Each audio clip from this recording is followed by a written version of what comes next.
इस मूवी के स्टार्ट में हम कोरिया में मौजूद एक कंपनी गोल्ड मून की बिल्डिंग को देखते हैं, जिसके ओनर का नाम चेयरमैन सॉक होता है, जो कि यहाँ पे अपने लीगल बिजनेसेस के साथ साथ क्राइम्स का एक बहुत बड़ा नेटवर्क चला रहा होता है। यानी कि वो अपने लीगल बिजनेसेस की आड़ में बहुत से इलीगल काम कर रहा होता है और बहुत बड़े बड़े गैंगस्टर लीडर्स उसकी ऑर्गेनाइजेशन के लिए काम कर रहे होते हैं। और रिसेंटली वो अपने ऊपर लगने वाले बहुत से चार्जेस ड्रॉप होने पर कोर्ट से सजा से भी बच गया था। लेकिन इस सारे प्रोसेस में उसे ये यकीन हो गया था कि उसके ऑर्गेनाइजेशन में पुलिस का कोई ना कोई स्पाई जरूर है। इसके बाद सीन शिफ्ट होता है और हम एक आदमी को देखते हैं जिसका नाम जेसंग होता है और उसका शुमार गोल्ड मून ऑर्गेनाइजेशन की टॉप के गैंगस्टर लीडर्स में होता था। अब यहाँ पे वो और उसके लोग अपनी ऑर्गेनाइजेशन के ही एक आदमी पे काफी टॉर्चर कर रहे होते हैं, क्योंकि वो उससे ये कन्फेस करवाना चाहते थे कि इस ऑर्गेनाइजेशन में मौजूद पुलिस स्पाई वही है। लेकिन जब वो ये सब कन्फेस करने से इनकार कर देता है तो वो लोग उसे मार देते हैं और उसकी बॉडी को एक बैरल में डाल के ओशन में फेंक देते हैं। दूसरी तरफ हम चेयरमैन सॉक को देखते हैं जो कि अपनी गर्लफ्रेंड के घर से वापस आ रहा होता है। तभी अचानक से एक ट्रक आता है और उसकी गाड़ी को टक्कर मार देता है और उसे अपने साथ घसीटता हुआ ले जाता है। इमरजेंसी यूनिट वहाँ टाइम पे पहुँच जाता है और चेयरमैन सॉक को हॉस्पिटल ले जाया जाता है। ये न्यूज जंगल में आग की तरह फैलती है और पूरी ऑर्गेनाइजेशन हॉस्पिटल में जमा हो जाती है। जेसंग वहाँ पे एक आदमी से मिलता है जिसका नाम जोंग गू होता है और वो चेयरमैन सॉक के अंडर काम करने वाले टॉप के 3 लोगों में शामिल होता है। इसके बाद वो एयरपोर्ट जाता है जहाँ पे वो एक और लीडर से मिलता है जिसका नाम चंग होता है और वो शंघाई से वापस आ रहा होता है। चंग थोड़ा खड़ूस होता है लेकिन वो जेसंग को अपना दोस्त मानता था क्योंकि वो एक दूसरे को काफी टाइम से जानते थे। अब हॉस्पिटल जाते हुए रास्ते में चंग उसे एक वॉच गिफ्ट करता है क्योंकि उसकी वाइफ प्रेग्नेंट थी और वो जल्द ही फादर बनने वाला था। लेकिन जेसंग उसका गिफ्ट ये कह के वापस कर देता है कि ये वॉच किसी चीप ब्रांड की है और इसे खरीदने पर उसका मजाक भी उड़ाता है। अब वो खरूस तो था ही और उसे अपना गुस्सा भी कहीं ना कहीं तो निकालना था, इसलिए वो अपने जूनियर साथी को ही मारना शुरू कर देता है, जिसकी वजह से वो बेचारा घबरा जाता है। अब ऑर्गेनाइजेशन के सभी लीडर्स हॉस्पिटल में जमा हो चुके थे जो कि ऑपरेशन के रिजल्ट का वेट कर रहे होते हैं। थोड़ी ही देर में डॉक्टर्स बाहर आते हैं और चेयरमैन सॉक की डेथ की न्यूज अनाउंस करते हैं। ये न्यूज सुन के जोंगू डॉक्टर्स पे गुस्सा करने लगता है, जबकि वहाँ मौजूद बाकी सब लोग भी ऑर्गेनाइजेशन के फ्यूचर को लेके बहुत ज्यादा परेशान हो जाते हैं।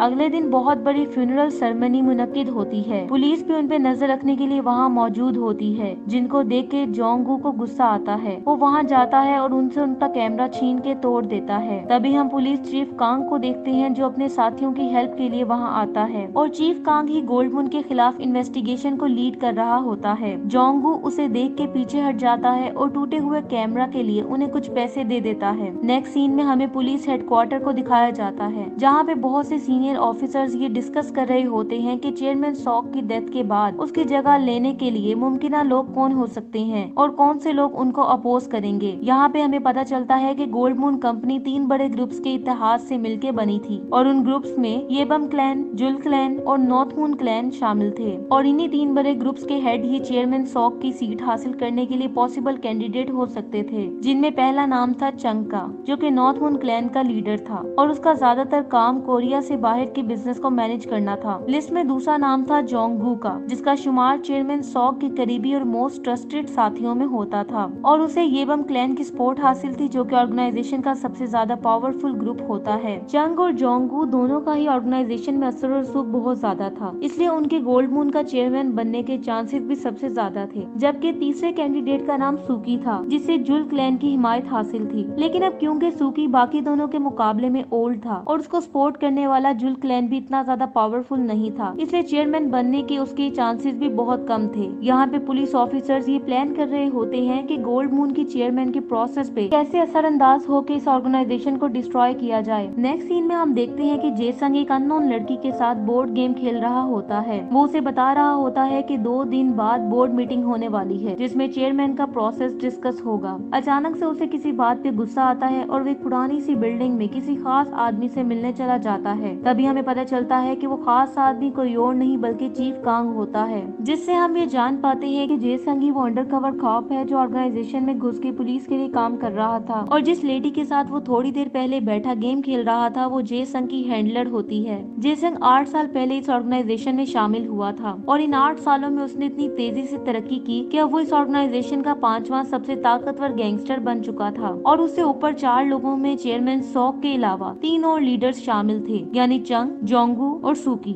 जेसंग यहाँ चीफ कांग पे बहुत ज्यादा गुस्सा होता है क्योंकि उसने जेसंग से ये प्रॉमिस किया था कि चेयरमैन सॉक को ठिकाने लगाने के बाद उसका काम खत्म हो जाएगा। लेकिन अब उसकी हैंडलर ने उसे बताया होता है कि सक्सेशन प्रोसेस को इन्फ्लुएंस करने के लिए उसे उनकी हेल्प करनी होगी। वो पहले तो उनकी बात मानने से साफ इनकार कर देता है, लेकिन जब चीफ कांग उसे कहता है कि उसकी वाइफ प्रेग्नेंट है और उसे उसका ही ख्याल कर लेना चाहिए और वो उसके लिए गिफ्ट भी लाया होता है, तो ये सुन के जेसंग शॉक्ड हो जाता है क्योंकि उसे इस बात का पता नहीं होता कि वो लोग उसको और उसकी फैमिली को भी फॉलो कर रहे होते हैं। इसलिए वो बहुत ज्यादा गुस्सा होता है, लेकिन अब उसके पास उनकी बात मानने के अलावा और कोई ऑप्शन नहीं होती। अब प्लान के मुताबिक 2 दिनों बाद बोर्ड मीटिंग होती है जहाँ पे वो वोटिंग सेशन के लिए नेक्स्ट वीक का टाइम चूज करते हैं ताकि न्यू चेयरमैन को सिलेक्ट किया जा सके, क्योंकि यहाँ पे एक्सपेक्टेशन के मुताबिक 2 उम्मीदवार सामने आते हैं, यानी चंग और जोंगू। जेसंग चंग के ज्यादा करीब होता है, लेकिन यहाँ पे वो ऑफिशियली किसी को सपोर्ट नहीं करता। मीटिंग के बाद वो चंग के साथ मिलकर कार पार्किंग की तरफ जाने लगता है। तभी चंग उसे बताता है कि उसे बिजनेस की वजह से जल्द ही शंघाई जाना पड़ेगा, इसलिए वो चाहता है कि जेसंग उसके ऑफिस का ख्याल रखे ताकि जोंगू उसकी गैर मौजूदगी का कोई फायदा न उठा सके। इनकी बातों के दौरान अचानक से वहाँ एक कार आती है और ऑलमोस्ट इनको हिट करने ही वाली होती है, तो इन्हें पता चलता है कि वो तो जोंगू है जो कि जानबूझ के इनको तंग कर रहा होता है और फिर वो वहाँ से चला जाता है। इसके बाद चंग जेसंग को फादर बनने की खुशी में लंच पे भी ले जाता है, यानी वो चेयरमैन बनने के लिए उसकी सपोर्ट हासिल करने की पूरी कोशिश कर रहा होता है। नेक्स्ट सीन में हमें जेसंग और उसकी हैंडलर को दिखाया जाता है जहाँ जेसंग उससे मजीद इंफॉर्मेशन लेने आया होता है। वो उसे डिटेल प्लान बताने का कहता है क्योंकि इस सारे किस्से में उसकी जान को खतरा हो सकता था, लेकिन उसकी हैंडलर प्रोटोकॉल के मुताबिक उसे मजीद कुछ भी बताने से इनकार कर देती है और उसे कहती है कि जितना कहा जा रहा है उतना ही करो। ये सुन के उसे बहुत ज्यादा गुस्सा आता है और वो उससे कहता है कि तुम लोगों से ज्यादा एतबार तो मुझ पे मेरे गैंगस्टर ग्रुप के लोग करते हैं, इसलिए वो वहाँ से जाने लगता है। लेकिन जाने से पहले वो उसे बताता है कि कल दोपहर को चंग मुल्क से बाहर जाने वाला है।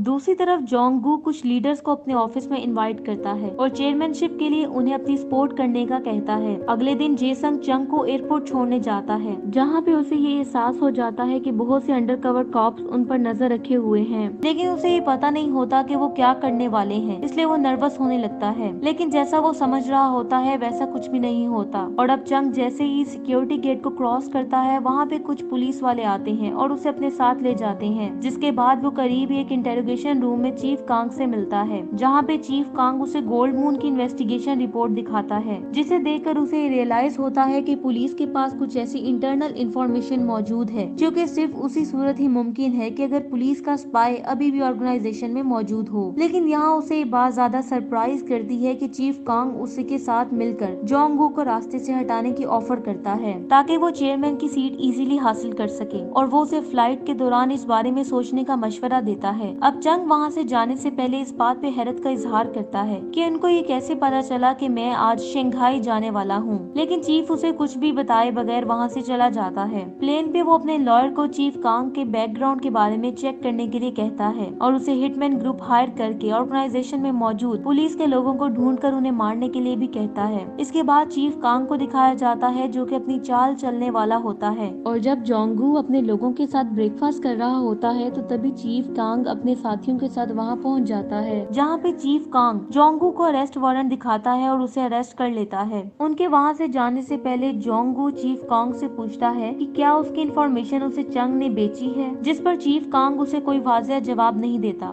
दूसरी तरफ जब चंग को जोंगू की अरेस्ट की न्यूज मिलती है तो वो उससे मिलने का फैसला करता है और इसीलिए वो वापस कोरिया आ जाता है और कोरिया पहुंचने पर वो सीधा जोंगू को मिलने जाता है और उसे समझाने की कोशिश करता है, लेकिन जोंगू उस पे बहुत ज्यादा गुस्सा होता है और उसे बदला लेने की धमकी देता है। लेकिन वो इस बात पे अभी भी इंसिस्ट करता है कि उसने उसकी इन्फॉर्मेशन लीक नहीं की और फिर वो वहाँ से चला जाता है, जिसके बाद वो सीधा चीफ कांग से मिलने आता है जहाँ पे वो उसका शुक्रिया अदा करने के लिए उसे मून केक से भरा हुआ पूरा एक बॉक्स गिफ्ट करता है। चीफ कांग जब ये गिफ्ट को चेक करता है तो उसे उन मून केक्स में बहुत सारे पैसे मिलते हैं और चंग ये उम्मीद जाहिर करता है कि इससे उनकी फ्यूचर पार्टनरशिप मुफीद साबित होगी, लेकिन चीफ कांग वो पैसे लेने से इनकार कर देता है और उनको नीचे फेंक देता है। दूसरी तरफ जेसंग अपनी वाइफ को चेकअप के लिए हॉस्पिटल लेके आता है जहाँ से वापसी पे उसकी वाइफ को एक कॉल आती है जो कि वो उस वक्त पिक नहीं करती और तभी हमें पता चलता है कि वो कॉल चीफ कांग की होती है जो कि उससे जेसंग के बारे में पूछ रहा होता है, जिसका मतलब ये था कि वो चीफ कांग के लिए अपने ही हस्बैंड की जासूसी कर रही होती होती है, लेकिन अब वो अपने हस्बैंड की तरह इस मिशन से तंग आ चुकी होती है और ये सब कुछ छोड़ना चाहती थी, क्योंकि अब वो अपने हस्बैंड के लिए ज्यादा लॉयल भी फील कर रही होती है, क्योंकि उसने उसकी हेल्प करके उसकी पुरानी बदहाल जिंदगी से उसे बाहर निकाला था। दूसरी तरफ चंग के पास चीफ कांग की सारी इन्फॉर्मेशन पहुंच चुकी होती है और उसमें वो क्लासिफाइड इन्फॉर्मेशन भी शामिल होती है जो कि उसने चाइनीज हैकर को हायर करके हासिल की होती है, जिसे पढ़ के चंग शॉक्ड हो जाता है। इस दौरान चंग ने जो हिटमैन ग्रुप हायर किया था वो भी कोरिया पहुंच चुका होता है। अब जेसंग चंग को कॉल करता है और उससे कोरिया में अचानक वापसी की वजह पूछता है, जिस पर चंग पहले की तरह ही बिहेव करता है और उसे कहता है कि वो उसकी वेयर हाउस में आके मिले, क्योंकि उसके पास जेसंग के लिए एक स्पेशल सरप्राइज है। जेसंग को थोड़ा अजीब लगता है, लेकिन वो उसकी ऑफर को डिक्लाइन नहीं कर सकता था। दूसरी तरफ हिटमैन ग्रुप अपनी पहली चाल चलता है और हैक की गई एक फाइल से उन्हें जेसंग की हैंडलर की आइडेंटिटी का पता चलता है, इसलिए वो उसके घर पहुंच जाते हैं, जिस पर वो हैंडलर उनसे फाइट करने लगती है, लेकिन फिर भी वो उसे जिंदा पकड़ने में कामयाब हो जाते हैं। जिसके बाद जेसंग वेयर हाउस पहुँचता है, जहाँ पे वो अपने साथ अपने मोस्ट ट्रस्टेड साथी को भी लाया होता है। अब चंग उसे बैरल खोलने का कहता है ताकि वो उसे सरप्राइज मिल सके, जिसका प्रॉमिस उसने फोन पे किया होता है। जेसंग एहतियात से बैरल के पास जाता है और जैसे ही वो उसे ओपन करता है तो उसे जोरदार झटका लगता है, क्योंकि उसमें उसकी हैंडलर होती है जिस पर बहुत ज्यादा टॉर्चर किया गया होता है। अब चंग उसे एक्सप्लेन करता है कि बैरल में मौजूद ये लड़की वही है जिससे वो रोजाना मिलता था और वो उसे चेस सीखता था, जो कि असल में जासूस थी। ये सुन के जेसंग को बहुत ज्यादा पसीना आने लगता है, जिसके बाद चंग उसे इस मिशन की एक फाइल देता है जिसमें उस शख्स की डिटेल होती है जो कि इस काम में उस लड़की की हेल्प कर रहा होता है। ये सुन के जेसंग शॉक्ड हो जाता है, क्योंकि अब उसे ये यकीन हो चुका था कि वो पकड़ा जा चुका है। जब वो फाइल देखता है तो उसमें चीफ कांग और उस हैंडलर के बारे में सारी इन्फॉर्मेशन होती है। चंग के पास अब उसके लिए एक लास्ट सरप्राइज था और इसके लिए वो उसे फाइल का लास्ट पेज देखने का कहता है। अब इससे पहले कि वो उस पेज को देखता, चंग उसके साथ आए साथी पे अचानक से अटैक कर देता है और उसे बेरहमी से मारने लगता है। जेसंग जब फाइल का लास्ट पेज देखता है तो उसे पता चलता है कि इस ऑर्गेनाइजेशन में उसका सबसे मोस्ट ट्रस्टेड आदमी भी अंडरकवर कॉप था, जो कि चीफ कांग के लिए काम कर रहा था। अब चंग जेसंग के इर्द गिर्द मौजूद स्पाइस को ढूंढकर उन्हें खत्म करने में कामयाब हो गया था, जो कि उसके लिए चंग का गिफ्ट था। ये सुन के जेसंग कंफ्यूज हो जाता है, क्योंकि चंग के पास मिशन फाइल तो मौजूद थी, लेकिन उसमें भी जेसंग की रियल आइडेंटिटी का नहीं बताया गया था, जिसका मतलब ये था कि चंग को भी उसकी असलियत के बारे में पता नहीं होता।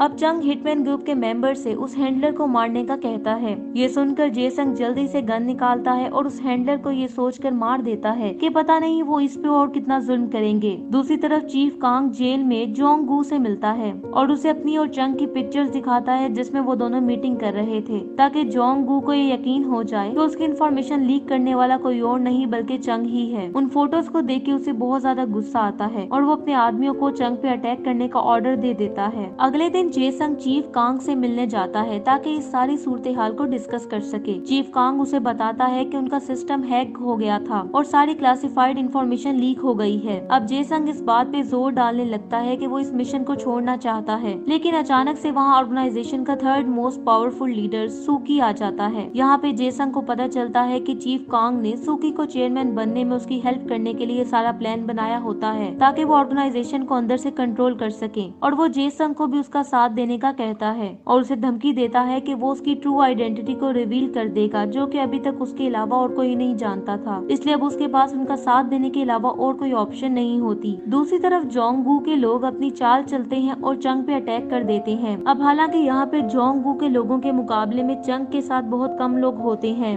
लेकिन फिर भी वो उनको टफ टाइम देता है। लेकिन फिर वो एक एलिवेटर में ट्रैप हो जाता है जिसमें जोंगगू के बहुत से लोग होते हैं। वो उन सबको तो मारने में कामयाब हो जाता है, लेकिन इस दौरान वो खुद भी काफी ज्यादा इंजर्ड हो जाता है। तभी वहाँ पुलिस आ जाती है जो कि इंजर्ड लोगों को हॉस्पिटल ले जाती है। इस सब के दौरान जोंगगू के लोग जेसंग की वाइफ को भी अटैक करने के लिए जाते हैं, लेकिन वहाँ पे पुलिस उनका वेट कर रही होती है। लेकिन शॉक की वजह से उसकी वाइफ का मिसकैरेज हो जाता है। डॉक्टर जेसंग को बताते हैं कि उसकी वाइफ के स्ट्रेस लेवल ने उसकी प्रेगनेंसी को इफेक्ट किया है। इसी दौरान जेसंग को चंग के बारे में पता चलता है और वो सीधा उसके पास पहुंच जाता है, जहाँ पे चंग की हालत बहुत ज्यादा खराब होती है और चंग अपने दोस्त से आखिरी बार बात करने के लिए उसे अपने पास बुलाता है। यहाँ पे वो उसे कहता है कि उसे सिर्फ उस साइड का साथ देना चाहिए जो कि उसके मफाद में है, जिसका मतलब ये था कि वो उसकी रियल आइडेंटिटी जानता था। और वो मरने से पहले उसे कहता है कि उसने अपने ऑफिस के सेफ में उसके लिए एक प्रेजेंट छोड़ा है, जिसके बाद ऑर्गेनाइजेशन उसका फ्यूनरल करती है, जो कि एक मंथ में दूसरा फ्यूनरल होता है। अब चंग की डेथ और जोंगगू के जेल में होने की वजह से सुकी का चेयरमैन बनना ऑलमोस्ट ऑलमोस्ट कंफर्म हो चुका होता है। इसके बाद जेसन चंग के ऑफिस जाता है और जहाँ उसे सेफ में उसकी फाइल मिलती है जिसमें उसके बारे में सारी इन्फॉर्मेशन होती है और वहाँ पे उसके लिए वॉच भी होती है जिसका चंग ने उसके साथ प्रॉमिस किया होता है और जो कि इस बार चीप ब्रांड की भी नहीं होती। ये देख के उसे बहुत ज्यादा दुख होता है और उसे ये रियलाइज हो जाता है कि चंग उसका वाकई में बेस्ट फ्रेंड था, लेकिन ये रियलाइज करने में अब बहुत देर हो चुकी होती है। अब वोटिंग डे आ जाता है और सुकी जेसन को अपने साथ अपनी गाड़ी में चलने के लिए इनवाइट करता है, लेकिन वो लोग बोर्ड मीटिंग में जाने की बजाय एक वीरान सी जगह पे पहुंच जाते हैं जहाँ पे मौजूद सुकी के चंद लोग उसे घेर लेते हैं। तभी हमें पता चलता है कि सुकी का प्लान पुलिस के साथ अपना एग्रीमेंट तोड़ने और जेसन को मारने का था, लेकिन यहाँ पे मूवी में एक और इंटरेस्टिंग टर्न आता है और सुकी के लोग जेसन को मारने की बजाय सुकी को ही मारने लगते हैं, जिससे हमें पता चलता है कि चंग और जोंगू के बाद जेसन ऑर्गेनाइजेशन का सबसे ज्यादा पावरफुल और इन्फ्लुएंशियल लीडर बन चुका होता है, क्योंकि सुकी उससे सीनियर होने के बावजूद ऑर्गेनाइजेशन के टॉप 5 लोगों में सबसे वीक लीडर होता है। दूसरी तरफ जोंगू को पुलिस छोड़ देती है जो कि सीधा अपने ऑफिस जाता है जहाँ पे जेसन के लोग उसका वेट कर रहे होते हैं और वो उसे बिल्डिंग से नीचे फेंक के मार देते हैं, जिसके बाद जेसन चंग के हायर किए हुए हिटमैन ग्रुप के जरिए ऑर्गेनाइजेशन के उन दूसरे लीडर्स को भी मरवा देता है जो कि सुकी की सपोर्ट कर रहे होते हैं, और साथ ही वो चीफ कांग को भी मरवा देता है जिसने कई बार उसके साथ किया गया प्रॉमिस तोड़ा होता है। और बहुत से सेक्रीफाइस करने के बाद वो पुलिस के लिए स्पाई करना छोड़कर गोल्ड मून का चेयरमैन बनने का डिसाइड करता है और चेयरमैन इलेक्ट होने के बाद अपनी लाइफ अपनी मर्जी से गुजारने लगता है। इसी के साथ ये मूवी एंड हो जाती है। Thanks for watching.